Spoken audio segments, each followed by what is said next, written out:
ब्रह्मानन्दं परमसुखदं केवलं ज्ञानमूर्तिं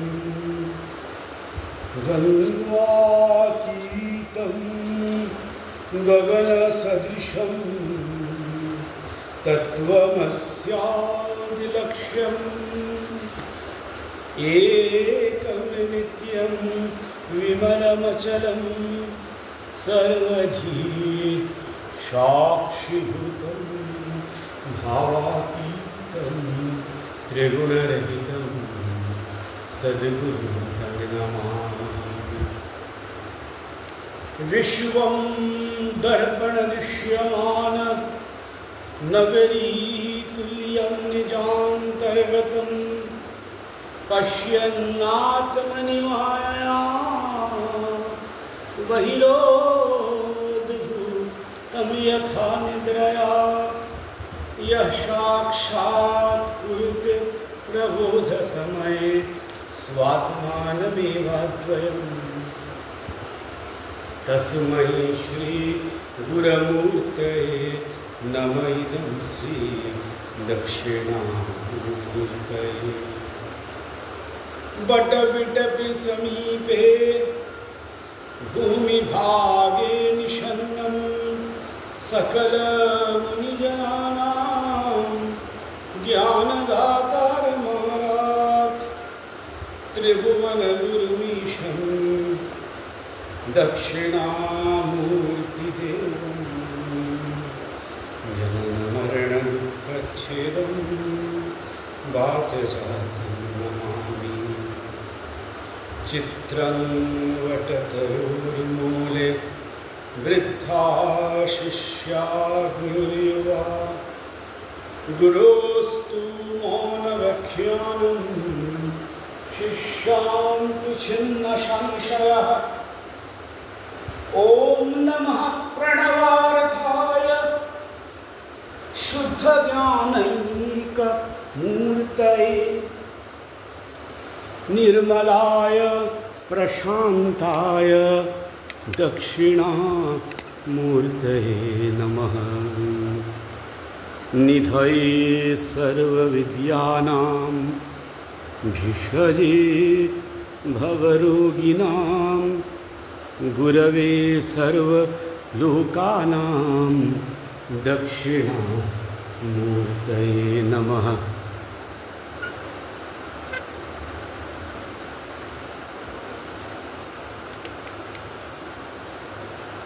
नित्यानन्दं परमपुरुषं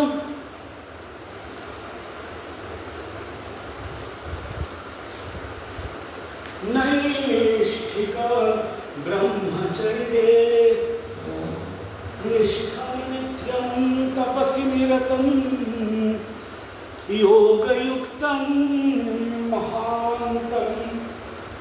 शान्तमिदान्तं परहितरतं सुप्रसन्न्याननं श्रीबालानन्दं परमशिवदं सद्गुरुं नमामि।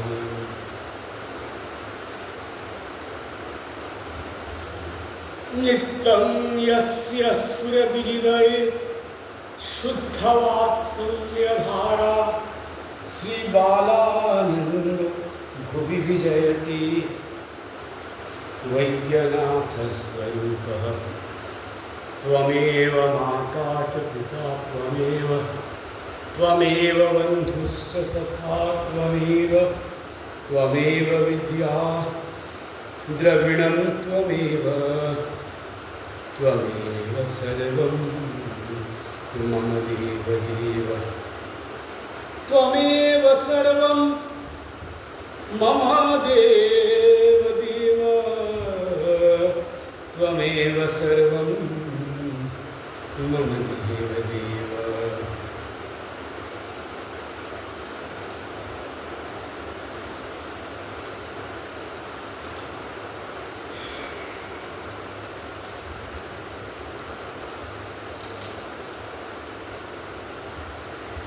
আমরা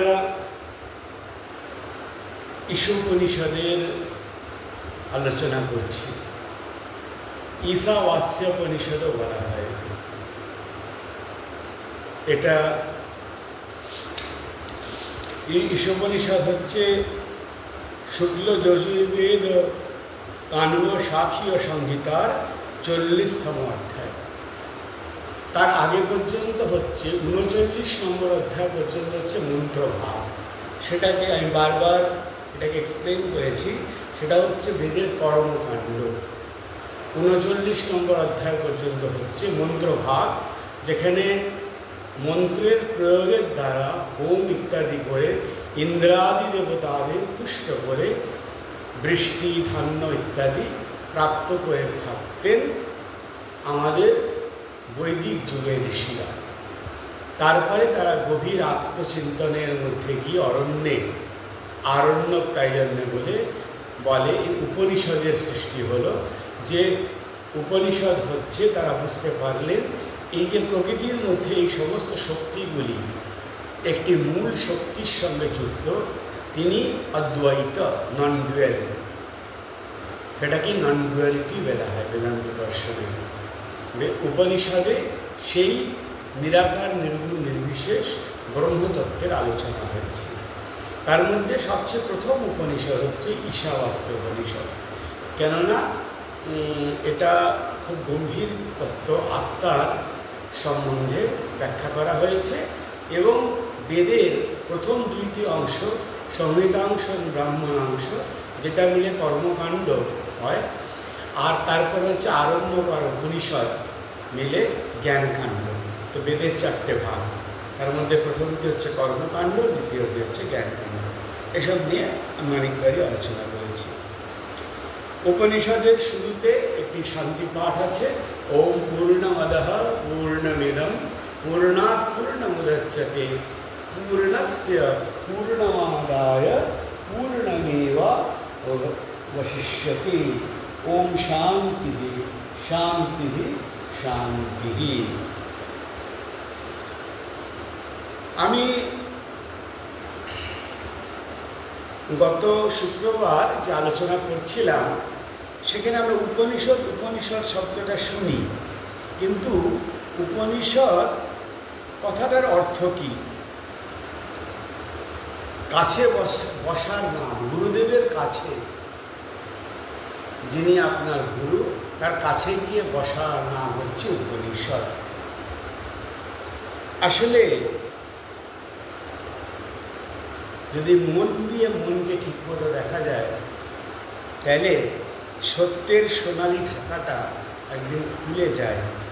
তারপর শুধু আনন্দ আর আনন্দ, সেটাই জীবন। যেটা আমরা যে বলি না জীবন যাপন, আমরা জীবন যাপন করছি, কোনো রকমে চলে যাচ্ছে, এটাই বলে থাকি আমরা। তখন আর যাপনের অপেক্ষা রাখে না। যদি ইহ জন্মে সে আত্মতত্ত্বের সাক্ষাৎকার হয়, তারপরে সে অনন্ত ভাণ্ডার থেকে আমরা অনন্ত জ্ঞান পেয়ে থাকি। এই জগতের রহস্য তখন বিদিত হয় যোগীর কাছে, এবং তিনি তখন পরম আনন্দে তিনি জীবিত অবস্থাতেও জীবনমুক্ত অবস্থা লাভ করে থাকেন, যেটা গীতায় ভগবান অষ্টাদশ অধ্যায়তে গিয়ে বলেছেন যে ব্রহ্মভূত প্রসন্নাত্মা না শোচতি না কাঙ্ক্ষতি নির্বৈর সর্বভূতেষু মদভক্তি লভতে পরম। যিনি ব্রহ্মভূত হয়ে যান, যিনি ব্রহ্মজ্ঞান লাভ করেন, তার না শোক থাকে আর না কোনো জাগতিক আকাঙ্ক্ষা অবশিষ্ট থাকে। তিনি তখন কোনো নির্বৈর সর্বভূতেষু, তখন সমস্ত প্রাণীবর্গের প্রতি এবং সমস্ত মনুষ্যগণেরও প্রতি, তার সবাইয়ের প্রতি, তার মনে তার যে শত্রু, চরম শত্রু, তারও তিনি মঙ্গল কামনা করে থাকেন। কেননা তিনি সর্বত্র তাকেই দর্শন করেন, সে ঈশ্বরকেই দর্শন করেন। নির্বৈর সর্বভূতেষু, তখন তিনি ভগবানের সেই পরাভক্তি লাভ করে থাকেন। তো এখানে উপনিষদ শব্দে উপশব্দটি উপ ও নি, উপনিষদ শব্দটি উপ আর নি এই দুটি উপসর্গযুক্ত সদ্ধাতুর উত্তর কিপ প্রত্যয় যোগে নিষ্পন্ন হয়েছে। উপর অর্থ হল সমীপ, মন দিয়ে শুনুন। উপশব্দের অর্থ হল সমীপ, সমীপস্থ হওয়া। এই সামীপ্য অর্থটিকে সীমিত বা সংকুচিত করার কোনো কারণ নেই। এই উপ আর উপসর্গের দ্বারা আমরা সমীপতম অর্থ পাই। তো এই সদ্ধাতু, ধাতু পাঠে আমাদের সংস্কৃতে সমস্ত শব্দ ধাতু থেকে, মূল ধাতু থাকে, সেই ধাতু পাঠ থেকে শব্দ নিষ্পন্ন হয়, তার উপরে প্রত্যয় যোগ করবে। তো এখানে কি প্রত্যয় যোগ করা হয়েছে? সদলি, সদ, সদ ধাতু হচ্ছে, তার তিনটে অর্থ হচ্ছে, একটি বিসরণ বা বিনাশ, দ্বিতীয় হচ্ছে গতি বা অবসাদন বা শিথিলীকরণ। বিসরণ বা বিনাশ, দ্বিতীয় হচ্ছে গতি, আর তিনটি হচ্ছে শিথিলীকরণ। এই তিনটি অর্থ দ্বারা তিনভাবে উপনিষদের অর্থকে ব্যক্ত করা যেতে পারে। যেরকম এখানে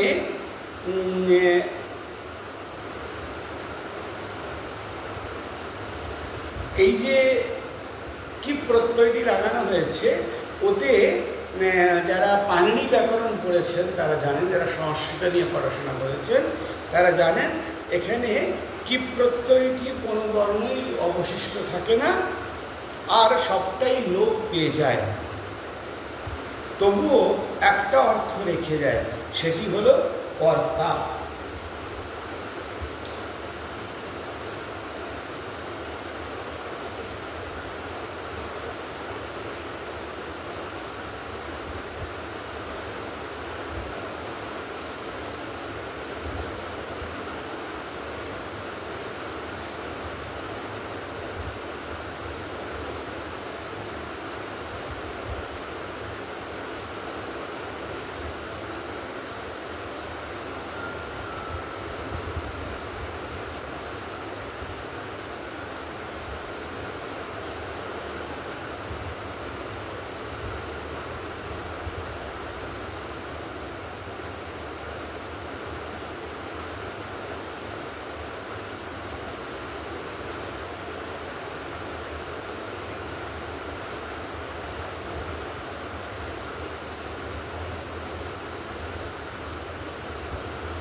তো এখানে এই কি প্রত্যয়টি কোনো বর্ণ অবশিষ্ট থাকে না, তাই জন্যে এই সৎ ধাতুর তিনটি অর্থ, একটা হচ্ছে বিসরণ বা বিনাশ, দ্বিতীয় হচ্ছে গতি মোশন, আর তিনটে হচ্ছে অবসাদন বা শিথিলীকরণ। তো তাই জন্যে একটা অর্থ কি প্রত্যয় একটা অর্থ রেখে যায়, সেটা হচ্ছে কর্তা। এখন আমরা ব্যুৎপত্তির অন্তর্গত উপসর্গ ধাতু ও প্রত্যয় অর্থ যোগ করে নিয়ে উপনিষদ শব্দের অর্থটি নির্ণয় করার চেষ্টা করব। সেটা কীরকম? সৎ ধাতুর প্রথম অর্থ বিসরণ বা নাশ করা। এই অর্থকে আশ্রয় করে উপনিষদ শব্দের অর্থ হবে যে গুরুর সমীপে বা কাছে গিয়ে অধ্যয়ন করলে যে বিদ্যা লাভ হবে তা নিশ্চিতভাবে অবিদ্যা। সৎ কি সৎকে, সৎ ধাতুকে কি প্রত্যয় করলে নাশ করে, অবিদ্যাকে, আমাদের অজ্ঞানকে নাশ করে গুরুর উপদেশ। আচ্ছা, শ্রুতি বলেছেন নিচাজ্য তন মৃত্যু মুখাত প্রমুচ্যতে, অর্থাৎ যিনি আত্মসাক্ষাৎকার করেন তিনি অবিদ্যা, কামনা ও কর্মরূপ বন্ধন থেকে মুক্ত হয়ে যান।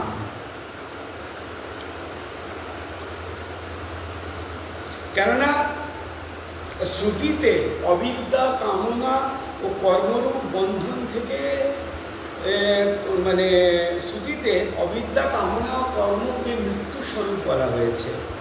কেননা জীব মারা গেলে যেমন তাকে আর দেখতে পাওয়া যায় না, সেই রকমই অবিদ্যা কি করে, আত্মার স্বরূপকে, আমি জীবিত আছি কিন্তু আমার উপর অন্তঃকরণের উপর যে অবিদ্যার আবরণ আছে সেটা আত্মার স্বরূপকে ঢেকে রেখেছে। আমরা এই দেহটাকেই আমাদের আত্মা বলে মনে করছি, তার জন্যে এই দেহটাকে যত্ন করার জন্যে, এই দেহটাকে এর কামনা বাসনা পূরণ করার জন্যে আমরা সারা জীবন কাটিয়ে দিই। তো তাই জন্যে এটা একদিকে যেরকম কামনা ও কর্মের দ্বারা আত্মার উপরে নানা রকম বিক্ষেপ তৈরি করে জগৎটাকে যা নয়, মায়া যা নয় সেইভাবে দেখায়। আমাদের আত্মীয় স্বজন, স্ত্রী, পুত্র, আমাদের অর্থ, যশ, বাড়ি, সম্পত্তি, সত্যি কথা বলতে গেলে যখন when you delve deeper into the consciousness, তখন আপনি চেতনার গভীরে ধ্যানে চলে যাবেন, সেখানে ওখানে ম্যাটার ডাইলিউট করে যায়, তখন চৈতন্য মাত্রম অবশিষ্টম, তখন সেখানে এই অবিদ্যার দ্বারা রচিত ত্রিগুণাত্মিকা শক্তি প্রকৃতির দ্বারা রচিত এই যে স্থূল জগৎটি, জড় জগৎটি সেখানে লুপ্ত হয়ে যায়, তখন শুধু আত্মারূপে অবশিষ্ট হয়। যেরকম আপনার সিনেমা হলে বা আইনক্সে গিয়ে যখন সিনেমা দেখেন, তখন আপনারা সামনে স্ক্রিনে অনেক ছবি দেখতে পান। কিছুক্ষণের জন্যে আপনারা ওই নায়ক আর নায়িকার সুখ দুঃখের সঙ্গে নিজেকে যুক্ত করে নেন, যদিও আপনারা জানেন যে এই যে সিনেমাটা যেটা হচ্ছে পুরোটাই একটা মিথ্যা চিত্রণ, এটা সত্য হচ্ছে না। ওই নায়ক নায়িকারা যখন একটা শট দিচ্ছেন খুব দুঃখের, তারপরেই গিয়ে হয় তারা বসে হয়তো সিঙ্গাড়া মিষ্টি চা খাচ্ছেন, হাসাহাসি করছেন। তো তারা যেটা ক্রিয়েট করছেন স্ক্রিনে সেটা সত্য নয়, সেটা বুঝেও আপনারা সিনেমাটাকে আনন্দ করেন, তার সঙ্গে নিজেকে আইডেন্টিফাই করে এবার যে ভিলেন হয় তার প্রতি আপনাদের মনে একটা আক্রোশ আসে, সে নায়কের সঙ্গে অত্যাচার করছে। তো এই সবগুলো আপনার জেনেও আপনি তার সঙ্গে যুক্ত হয়ে যান। আবার যখন সিনেমা শেষ হয়ে গেল, আপনি হল থেকে বেরিয়ে এলেন, হাসতে হাসতে বাড়ি চলে গেলেন। সেরকম আপনি প্রশ্ন করতে পারেন যে যারা জ্ঞানী পুরুষ, যদি জগৎ তার কাছে নেই তাহলে কীরকম তারা আচরণ করেন? যারা স্থিতপ্রজ্ঞ হয়ে যান, যারা আত্মসাক্ষাৎকার করেন, তাদের কাছে জগতের স্বরূপটি কী? তাদের কাছে জগতের স্বরূপটি ওই আইনক্সে গিয়ে সিনেমা দেখার মতো। তারা দেখছেন সবই, হচ্ছে সবই, কিন্তু তারা কিছুর সঙ্গে যুক্ত নন, তারা নির্লিপ্ত থাকেন। কেন? কারণ তাদের সমস্ত অবিদ্যার দ্বারা রচিত যে বিক্ষেপটা তাদের উপরে, অন্তঃকরণের উপরে সৃষ্টি হয়েছিল, সেটা চলে গেছে, তারা আত্মার সঙ্গে যুক্ত হয়ে গেছেন। তখন জগতের এই সমস্ত খেলাগুলি তাদের কাছে ওই সিনেমা দেখার মতনই হয়ে যাবে। তারা বোঝেন এইসব সত্য নয়, একমাত্র চিরন্তন সত্য, যিনি অবিনাশী, অনির্বচনীয়, যিনি অবিচল, স্থায়ী রূপে রয়েছেন, বর্তমানে রয়েছেন, পূর্বে ছিলেন, ভবিষ্যতেও থাকবেন, তিনি হচ্ছেন সে আত্মস্বরূপ, সে আত্মা। এবং আমাদের যে ক্ষুদ্র ক্ষুদ্র জীবাত্মাগুলি, সেই সমস্ত সেই নিরাকার নির্গুণ নির্বিশেষ পরমাত্মার সঙ্গে সূত্রে মণিগণায়িব, একটি সূত্রে যেরকম অনেকগুলো মণি পড়ানো থাকে, সবই ওই সূত্রের দ্বারা গ্রথিত থাকে, সেরকম আমাদের এক একটি খণ্ড খণ্ড চেতনা মনে হয়। চেতনার কোনো খণ্ড নেই, আমি বারবার বলেছি। বিজ্ঞান চেতনাকে খণ্ডরূপে মনে করে। এক একটা ব্রেনে এক একটা মানুষের মধ্যে আলাদা আলাদা চেতনা রয়েছে, আমরা মানি না সেটা। বৈদান্তিকেরা, উপনিষদের ঋষিরা বলেন যে আত্মা একটি কন্টিনিউম, আত্মার ভাগ করা যায় না, ওটাকে ডিসক্রিট লেভেলে আলাদা আলাদা ইউনিট রূপে ওটাকে বিভাগ করা যায় না। এটা এখন আস্তে আস্তে বিজ্ঞানও স্বীকার করে নিচ্ছে। আমি গত শুক্রবার আমি এই নিয়ে কিছু আলোচনাও করেছিলাম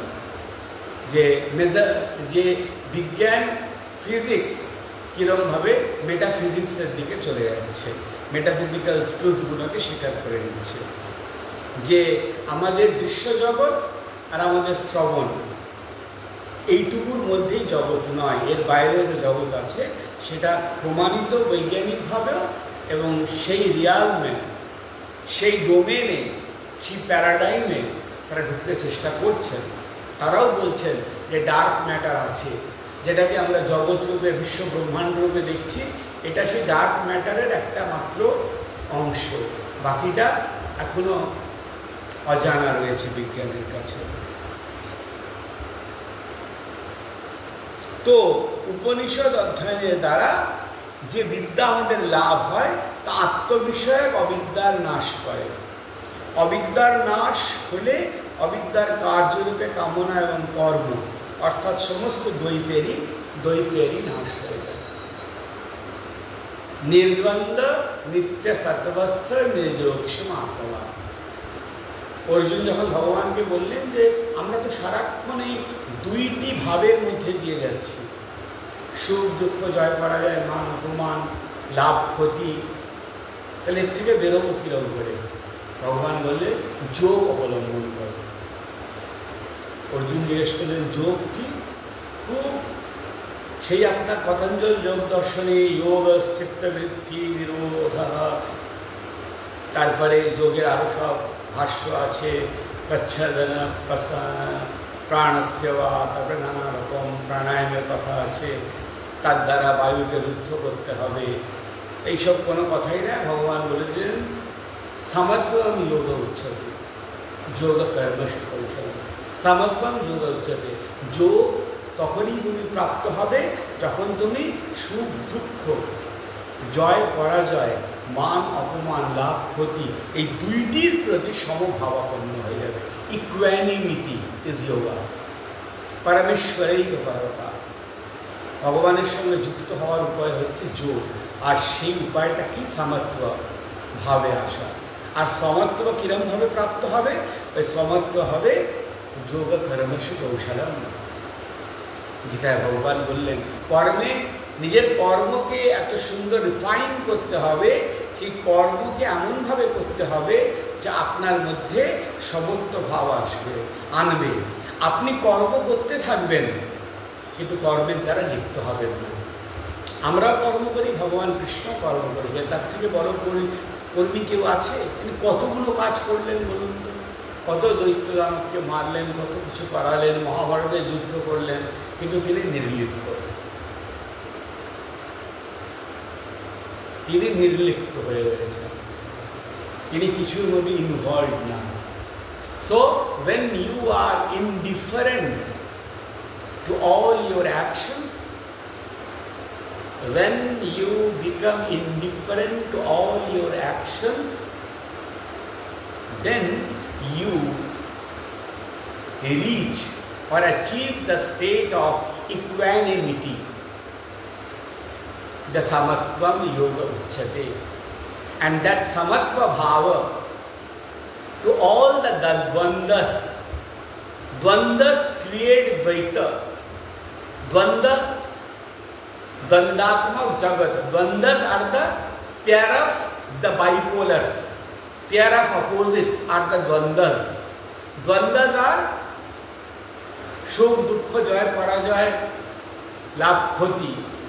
এগুলো হচ্ছে দ্বন্দ্বাত্মক জগৎ, ডুয়ালিটি, দ্বৈত ভান। ভান মানে জ্ঞান। দ্বৈতের যে জ্ঞানটা আমাদের হয়, দুই রকম ব্যাপার আছে। এই বাইরে দেখুন, আমি এখন এখানে বসে যে প্রবচনটা করছি, এখানে লাইট জ্বালাতে হয়েছে আমাকে, আর বাইরে অন্ধকার।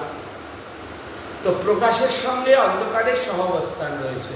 এই জগৎটা ডুয়ালিটির মধ্যেই ক্রিয়েট হয়ে সাস্টেনও করছে। ডুয়ালিটি না থাকলে এই স্পেশো-টেম্পোরাল existence, consisting of spatio-temporal existence, consisting of space and time won't exist. যেখানে দুই নেই সেখানে তো এক, সেখানে তো ব্রহ্মাণ্ডের ক্রিয়েশনই নেই, সেখানে সবই নিরাকার, নির্গুণ, নির্বিশেষ চৈতন্যে লুপ্ত হয়ে আছে, কালের গর্ভে সব রয়ে গেছে সেখানে। আবার ত্রিগুণাত্মিকা প্রকৃতি সত্ত্ব-রজ-তম যখন অ্যাক্টিভেট হচ্ছে, ভাইব্রেশন হচ্ছে, এটাকে স্পন্দকারিকার মধ্যে আপনার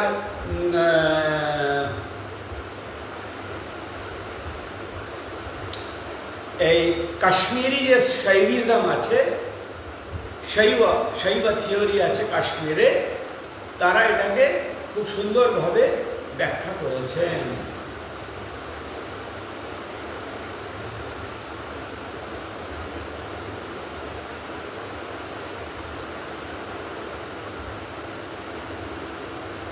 স্পন্দকারিকা বলছে সেখানে, এই জগৎ হচ্ছে ভাইব্রেশন। সত্যি এখন কোয়ান্টাম ফিজিক্স ও ওয়েভ মেকানিক্স তাই বলছে, এই সমস্ত ভাইব্রেশন থেকেই উৎপন্ন জগৎটা।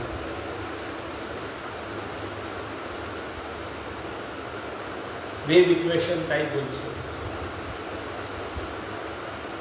এম থিওরি, স্ট্রিং থিওরি, যেগুলো সব নতুন নতুন কোয়ান্টাম ফিজিক্সের স্ট্রিং থিওরি, এই সবগুলি স্ট্রিংস বলা হচ্ছে। এগুলো ছোটো ছোটো ছোটো ভাইব্রেশন দিয়ে তৈরি হচ্ছে, যেখানে জাস্ট পদার্থের মধ্যে ভাইব্রেশন আছে। এই ভাইব্রেশন তো আছেই। আপনার একটা অ্যাটমের মধ্যে electron is revolving around the nucleus at a very very high speed. You cannot locate it somewhere. When you try to fix the position, your momentum or velocity will be infinite. And when you try to catch up with the speed, position will be undefined. So you can't see, যেগুলো আমরা ছবি দেখি, ওই নিউক্লিয়াসের ছবি দেখি ওরকম করে ঘুরে বেড়াচ্ছে, ওটা কি কেউ দেখতে পায় নাকি? ওরকম দেখা যায় না। ইলেকট্রন মাইক্রোস্কোপে যত বড়ই মাইক্রোস্কোপ হোক, ইলেকট্রন মাইক্রোস্কোপ যেগুলো, সেখানে শুধু একটা ফোমের মতন দেখা যায়, একটা ফোমের মতন ক্রিয়েট হয়। তার ওখানে হাইজেনবার্গ থিওরি ফেল, মানে হাইজেনবার্গ থিওরি দিয়ে ওই মাস আর মোমেন্টামের ব্যাপারটা করা হয়, কিন্তু ওটা সেরকমভাবে কিছু দেখা যায় না। তো বুঝতে পারছেন তো, আমাদের ঋষি মুনিরা তাদের অন্তর্জ্ঞান দিয়ে এই জগতের সমস্ত রহস্যের কিনারা করে ফেলেছিলেন হাজার হাজার বছর আগে। এবং তারা ধর্ম শব্দটাকে তাই জন্য আমি বলি ধর্ম, এই বিশ্বব্রহ্মাণ্ডে ধর্ম যদি একটাই আছে সেটা হচ্ছে সনাতন ধর্ম, আর বাকি সব হচ্ছে রিলিজিয়ান বা সম্প্রদায়। সেটা কোনো একটি ব্যক্তির দ্বারা সেটা বলা হয়েছে, তিনি তার নিজের ব্যক্তিগত অভিজ্ঞতায় যেটুকু বুঝেছেন জেনেছেন সেটাকে উনি বলে গেছেন। তার একটি বই তৈরি হয়েছে,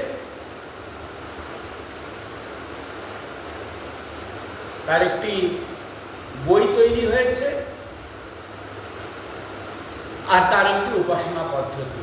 তার মানে একজন তার প্রফেট আছেন, ফাউন্ডার, একটা তার বই আছে, টেক্সট বুক আছে, এটাকে পড়তে হবে, এই গ্রন্থটাকে পড়তে হবে, আমি কোনো বিতর্কে যেতে চাই না। তৃতীয় হচ্ছে তার একটি ওয়ে অফ ওয়ার্শিপ আছে, সেটাকে যারা ফলো করছেন তারা। কিন্তু আমাদের সনাতন ধর্মে কেউ কোনোদিন, এটা ব্রহ্মা যখন থেকে সৃষ্টি হয়েছে, ব্রহ্মার 4 জন পুত্র তারা ব্রহ্মচারী রয়ে গেলেন। সনক সনন্দন এরা ব্রহ্মার মুখ থেকেই বেদ নির্গত হয়েছে। দ্বাপর যুগ পর্যন্ত একটাই বেদ ছিল। তারপরে কলিযুগের এই কলিযুগে মানুষের বিদ্যা বুদ্ধি ইত্যাদি অনেক সীমিত হবে বলে তাই জন্য বেদব্যাস বেদের 4 ভাগ করলেন, ঋগ, যজুঃ, সাম, অথর্ব। আর উপনিষদ ইত্যাদি এত সব গ্রন্থ থেকে উনি সব কিছুকে নিয়ে ব্রহ্মসূত্রে রচনা করলেন, যাকে বেদান্ত দর্শন বলা হয়। আর ভগবান কৃষ্ণ সেটাকে আরো সহজ করে দিলেন। তিনি গীতার 700 শ্লোকের মধ্যে বিশ্বব্রহ্মাণ্ডের সমস্ত রহস্য বলে দিলেন, মানুষকে কিরকম করে জীবনযাপন করতে হবে। এবার আমাদের ধর্ম কি? যা ধারয়তি স ধর্ম, ধারণা, দৃঢ় ধারণে,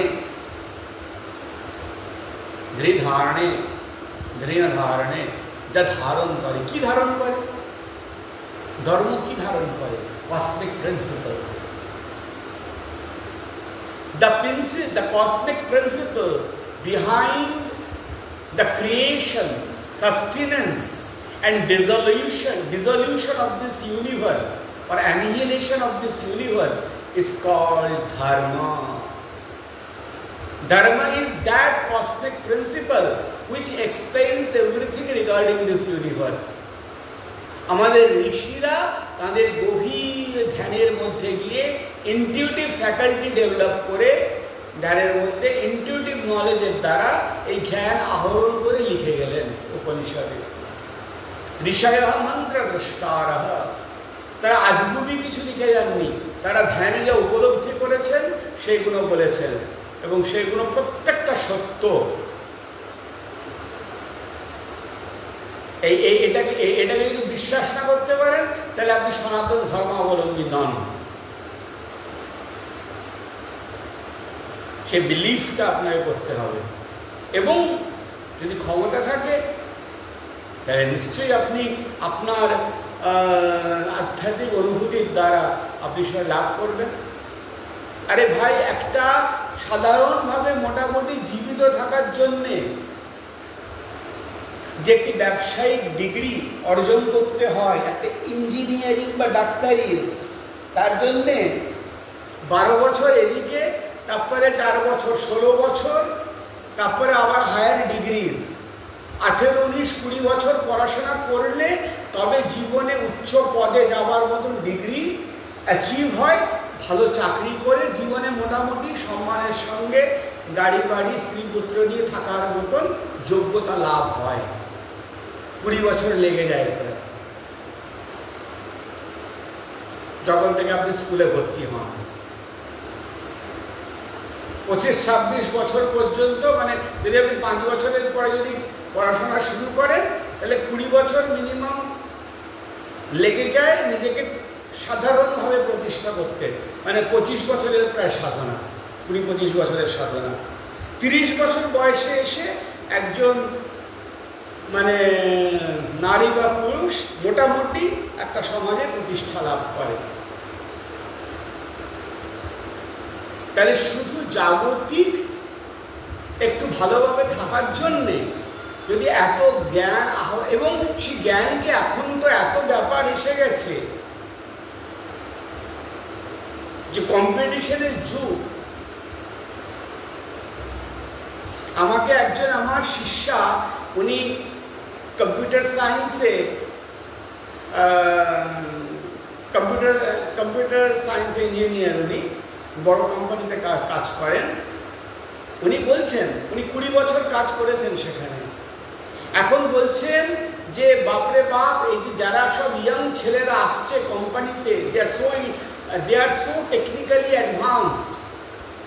আর কোম্পানি বলে দিচ্ছে যে you have to know the artificial intelligence and you have to accommodate yourself with this coming technology boom. If you can't catch up with this, you are way ahead, way behind. আপনি পেছনে পড়ে যাবেন। এখন artificial ইন্টেলিজেন্সে যদি আপনি রপ্ত না করতে পারেন তাহলে আপনার চাকরিও থাকবে না। কেননা যারা নতুন, যারা ইঞ্জিনিয়ারিং পাশ করে আসছে তারা অনেক বেশি টেকনিক্যালি সাউন্ড, তারা এইসবগুলো তাড়াতাড়ি রপ্ত করতে পারছে। তাদের এই বিষয়টায় তাদের অ্যাপটিটিউড এবং আইকিউটা হাই লেভেলের। কিছু জেনেটিক চেঞ্জও তাদের মধ্যে কোন নিউ জেনারেশনের ওপরে বৈজ্ঞানিকেরা করছে, অনুসন্ধান করছে যে আমরা যেসব অ্যাপগুলো বা মোবাইল বা কম্পিউটারে রপ্ত করতে যেগুলো আমাদের সময় লাগে, বাচ্চারা খুব তাড়াতাড়ি করে নেয়। যদিও সেটা নিয়ে বিতর্ক আছে। একদিকে তারা এসব টেকনোলজিক্যালি তাদের লেফট ব্রেন খুব ফাস্ট কাজ করছে, কিন্তু অ্যাট দ্য সেম টাইম তাদের রাইট ব্রেন, যে ইনটিউটিভ ব্রেন, যেখানে কম্প্যাশন, লাভ, অ্যাফেকশন সেগুলো জন্ম নেয়, দ্যাট ইজ ভেরি উইক।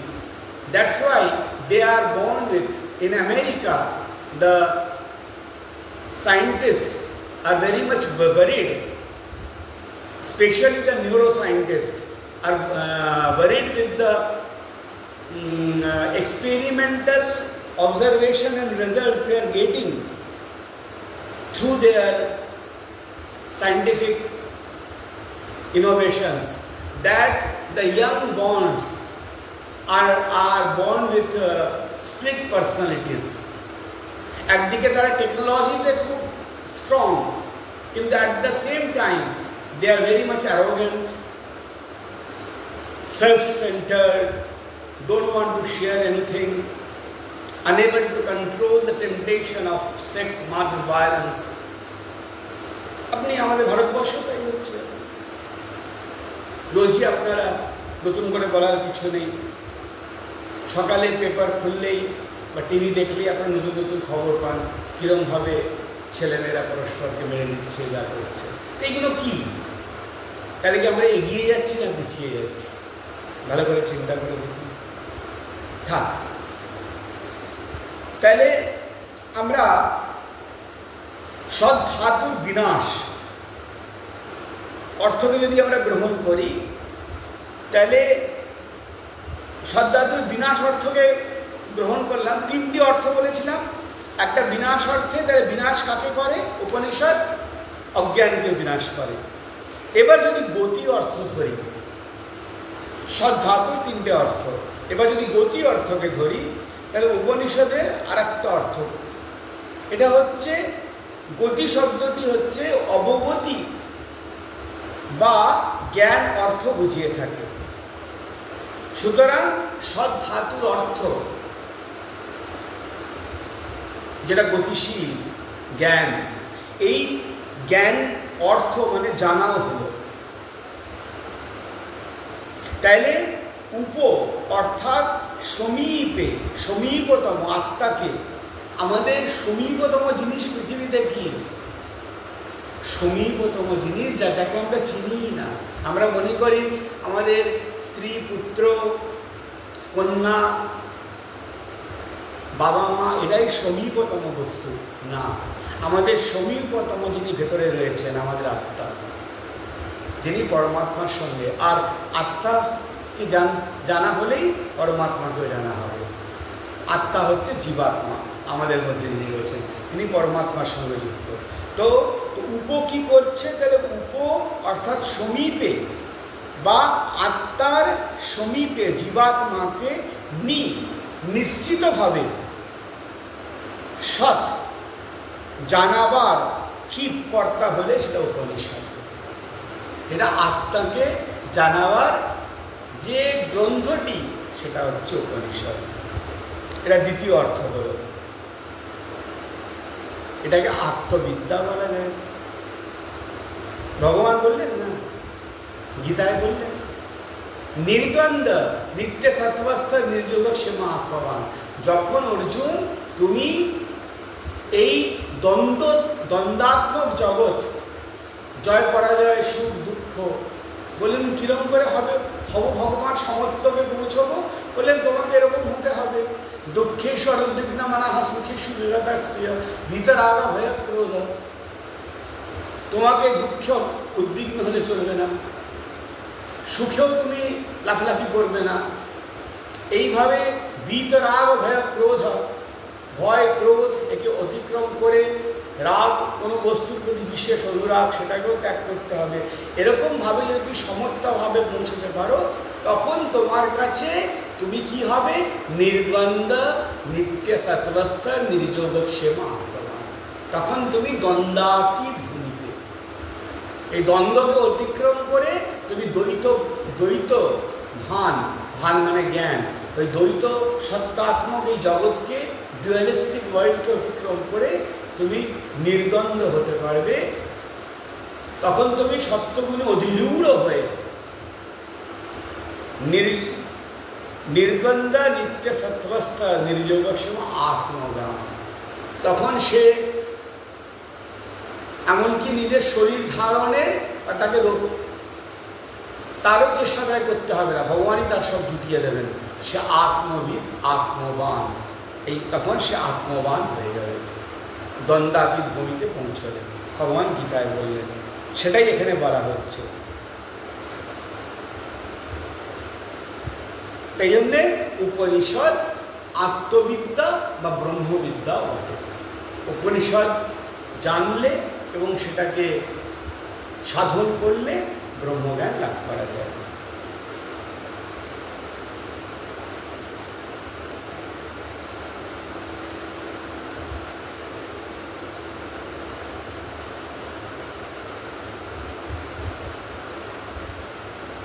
এবার আরেকটা কঠিন অর্থতে যাচ্ছি, সেটা হচ্ছে যে সদ্ধাতুর উত্তর নিচ প্রত্যয়।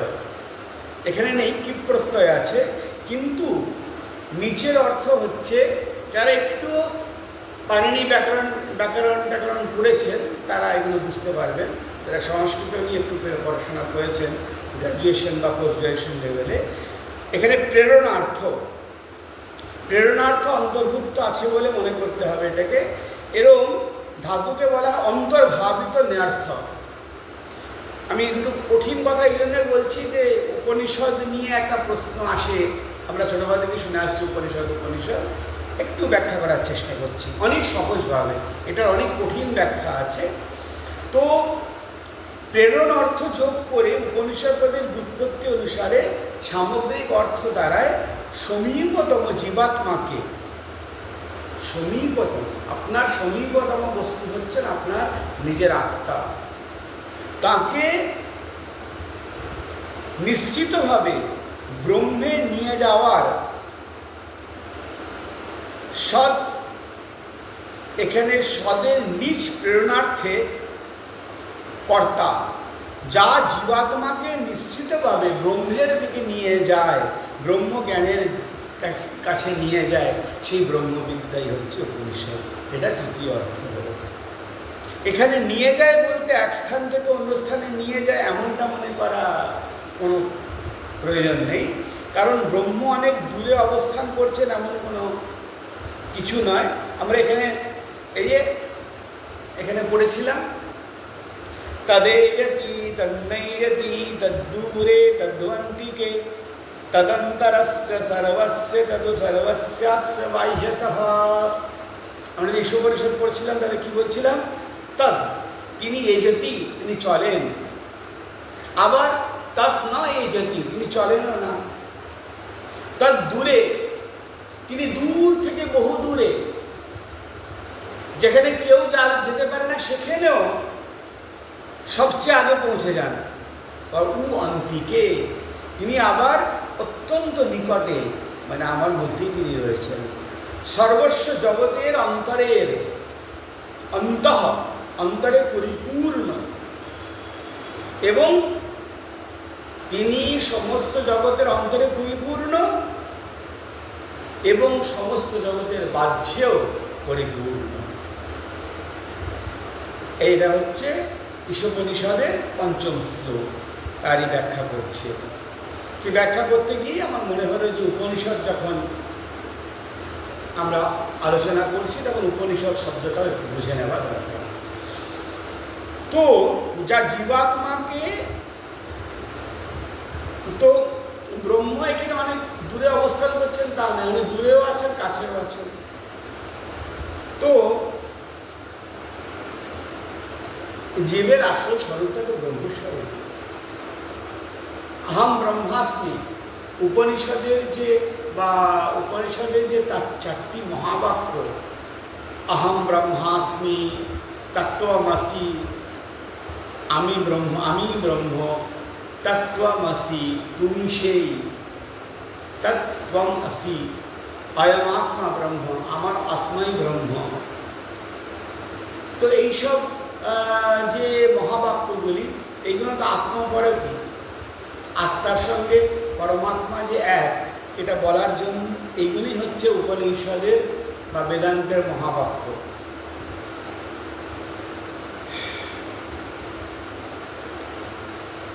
কিন্তু এই অজ্ঞান জীব ও ব্রহ্মের মধ্যে যে দূরত্ব বা ব্যবধান সৃষ্টি করে রেখেছে, তার জন্য আমরা আত্মস্বরূপ অর্থাৎ জীব ও ব্রহ্মের ঐক্য জ্ঞান লাভ করতে পারি না।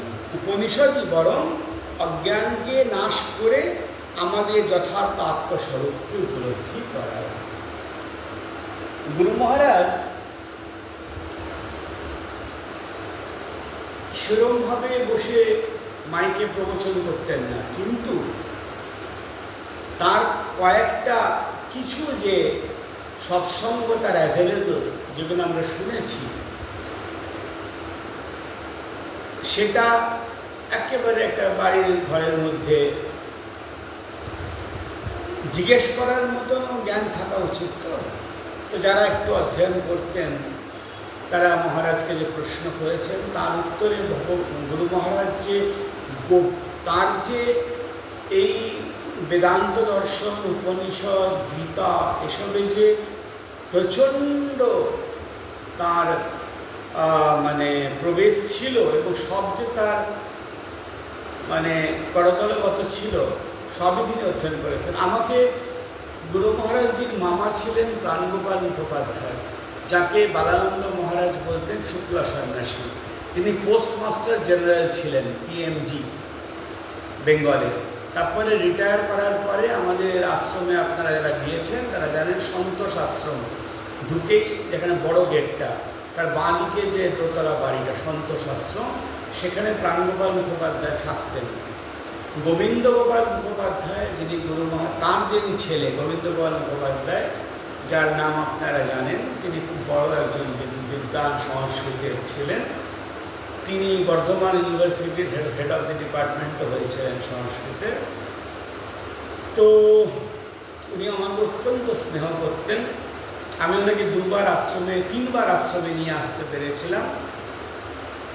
তো তার মধ্যে দুইবারটা হচ্ছে, একবার যখন গুরু মহারাজজি দেহরক্ষা করলেন তখন গুরু মহারাজজি যে ক্যাসেটে বলে গিয়েছিলেন যে পবিত্রানন্দ আমার শ্রাদ্ধাদি কর্ম করবে, সেটা ট্রাস্টিরাও সেটাকে অনুমোদন করলেন। এবং আমার ইচ্ছা হলো যে গুরু মহারাজজির গুরু ভাই তখন কে আর বর্তমান, আর গোবিন্দ গোপাল বাবু ছিলেন বালানন্দ মহারাজের শিষ্য। এমনি গুরু মহারাজের মামাতো ভাই, আর তাছাড়া উনি হচ্ছেন বালানন্দ মহারাজের শিষ্য। আমি ওনাকে ফোন করলাম, উনি ওই আপনার টালিগঞ্জ টাউন ডিপোতে গল্ফ গ্রিনের ওখানে তার ফ্ল্যাট ছিল। আমি গিয়েছিলাম আমাকে বলতে যে আপনাকে যেতে হবে গুরু মহারাজজির কাছে। না না না, আমার যাওয়া হয়নি, ফোন করে। তার আগে আমি যেতাম, তার আগে আমি কলকাতা গেলে ওনার কাছে গিয়ে যখন আমি বেদান্ত দর্শন নিয়ে পড়াশোনা করছিলাম, কিছু কঠিন বিষয় তার কাছে বুঝে নেবার জন্য আমি সন্ধ্যেবেলা যেতাম, আলোচনা হতো, খুশি হতেন খুব, যে বলতেন খুব ভালো লাগছে যে একজন দেওঘর আশ্রমে শাস্ত্র চর্চা করছে, উপনিষদ চর্চা করছে। তখন উনি আমি গল্প করতেন যে আমরা সন্ধ্যারতির পরে এই ইয়েতে সন্তোষ আশ্রমের সামনে যে বারান্দাটা, সেখানে গুরু মহারাজ ইনি আর তখন বালানন্দ সংস্কৃত কলেজে খুব, যখন বালানন্দ সংস্কৃত কলেজ হলো, বালানন্দ মহারাজ হয়েছিলেন। আপনারা একটা জেনে রাখুন যে বালানন্দ মহারাজ, শ্রী বালানন্দ মহারাজ আমাদের পরম গুরুদেব যখন এই বালানন্দ সংস্কৃত মহাবিদ্যালয়, যেটা এখন দরভঙ্গা সংস্কৃত বিশ্ববিদ্যালয়ের সঙ্গে আগে যুক্ত ছিল, অ্যাফিলিয়েশনে ছিল, তা ঝাড়খণ্ড হয়ে যাওয়ার পরে ওটাকে হাজারিবাগ ইউনিভার্সিটির সঙ্গে যুক্ত করে দেওয়া হয়েছে। তো সেই বালানন্দ সংস্কৃত কলেজে তখন বড় মহারাজ খুব ভালো ভালো পণ্ডিতদের, আমি নাম ভুলে যাচ্ছি এখন, খুব বড় বড় সব তর্করত্ন, তর্কবাগী, সেসব বড় বড় সব বিদ্বানদের বেঙ্গল থেকে নিয়ে এসে ভালো মাইনে দিয়ে তিনি তাদের রেখেছিলেন বালানন্দ সংস্কৃত কলেজের। তখন বিহার এবং বেঙ্গলে খুব নাম ছিল। আমাদের পরমগুরু মহারাজ বালানন্দজিকে যখন বাঙালি ভক্তেরা বললেন যে বাবা আপনি তার জায়গায় একটা ভালো বোর্ডিং স্কুল করুন ইংরেজি, যেখানে আমাদের ছেলেমেয়েরা এসে পড়তে পারবে, তখন হাসতে হাসতে বলেছিলেন যে তোমাদের ছেলেমেয়েদের পড়ার জন্যে ব্রিটিশদের তৈরি করা স্কুলের তো অভাব নেই কলকাতায়, সেখানেই পড়াও না। আমি সংস্কৃত, যেহেতু আমাদের আশ্রমের ধারা বেদান্তের ধারা, সংস্কৃতকেই আমি প্রমোট করতে চাই। সংস্কৃত বিদ্যা যাতে লোকেরা শিখতে পারে, শাস্ত্র অধ্যয়ন করতে পারে, তাই জন্যে সংস্কৃত জ্ঞান হোক, আমি সংস্কৃত কলেজই করব।